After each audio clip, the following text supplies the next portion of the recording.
Have you been told that you have an anger problem, or are you wondering if you need anger management counseling? In this video, I'm going to share with you what to look for to determine if you really have an anger problem in your life, and how do you know if you need anger management counseling. So stick around and we'll dive right in.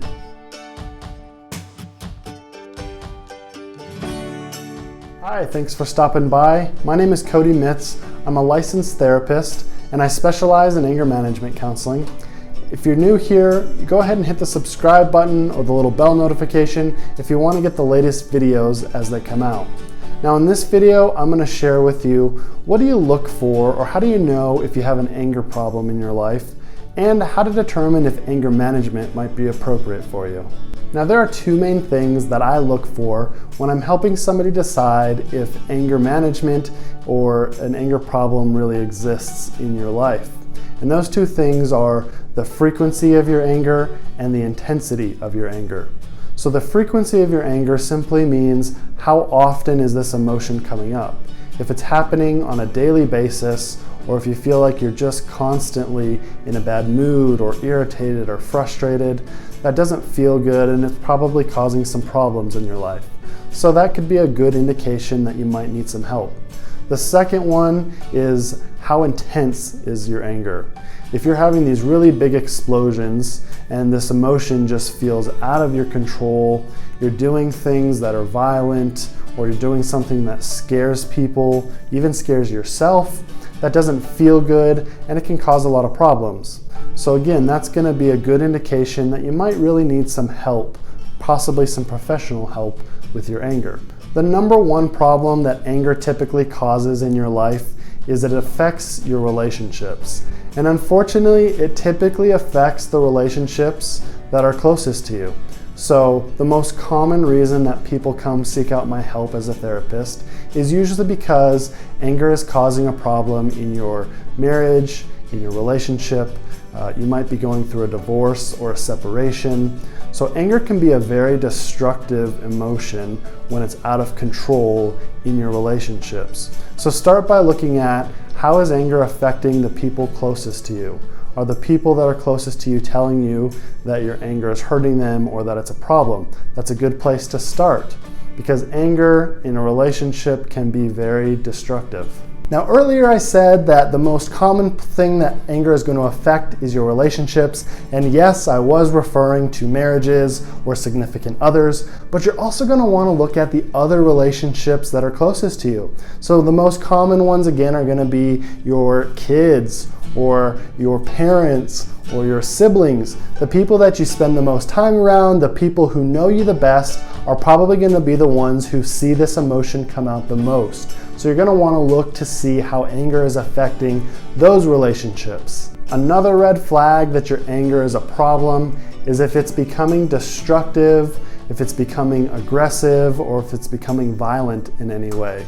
So if your anger is getting to the point where you're putting your hands on somebody, that could be pushing or shoving, or if you're getting aggressive in ways that aren't even physical.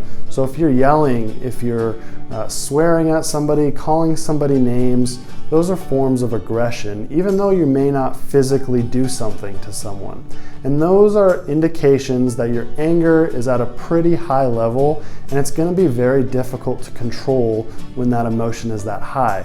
So look for any signs of violence, aggression, or destructive behavior as indicators that you might need to get some help, or that you might need to consider anger management. Another important place you're going to want to consider is, how is anger affecting your job or your career? I have people who come to my office a lot of times because they had an outburst or they did something at work that wasn't appropriate, and now they've ended up sitting in my office talking to a therapist about their anger. I don't want you to be in that place. So really consider, how is anger being expressed, or how is your anger affecting your career in a negative way? Now, appropriate anger is going to depend sometimes on your context. So I've worked with several men and women who will tell me that they work in a construction environment, and in that place it's considered appropriate, or it's not uncommon for people to have outbursts of anger, to hear people swearing at each other, and that's not necessarily going to get you in trouble. It's not necessarily going to get you fired. But doing that same behavior or doing that same thing in an environment like an office could be interpreted totally differently. That could get you in a lot of trouble. That could possibly get you fired from your job.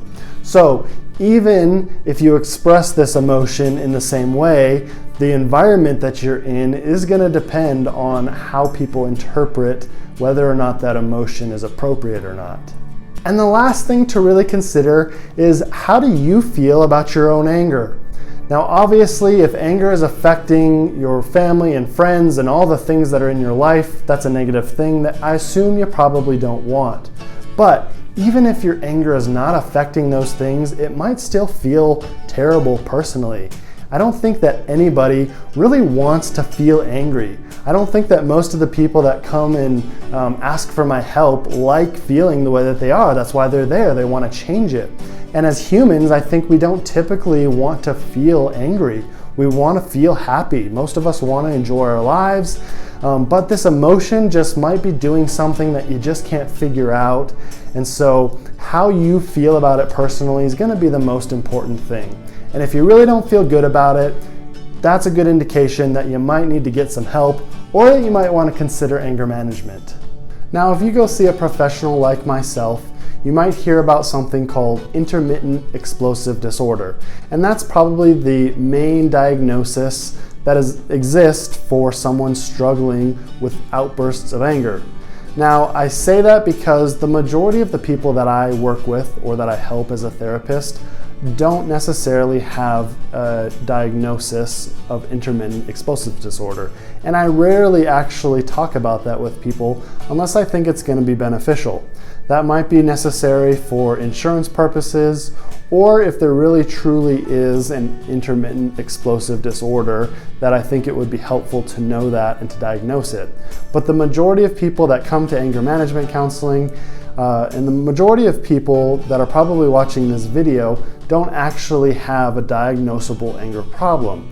So it's very common and it's very possible to struggle with controlling your anger without having a mental health diagnosis, such as intermittent explosive disorder. Now, I would love to hear from you, so if you have questions or comments, please leave them in the comment section down below. I also have some other free resources to help you with your anger. Check those out down in the description. I have an online anger management group that is free for you and for your support. You can download a guide on anger management to give you some other things that you're going to want to consider. And if you found this video helpful, head on over to my channel and you can check out some of the other videos that I've shared on the topic of anger and anger management. Until later, take good care of yourself.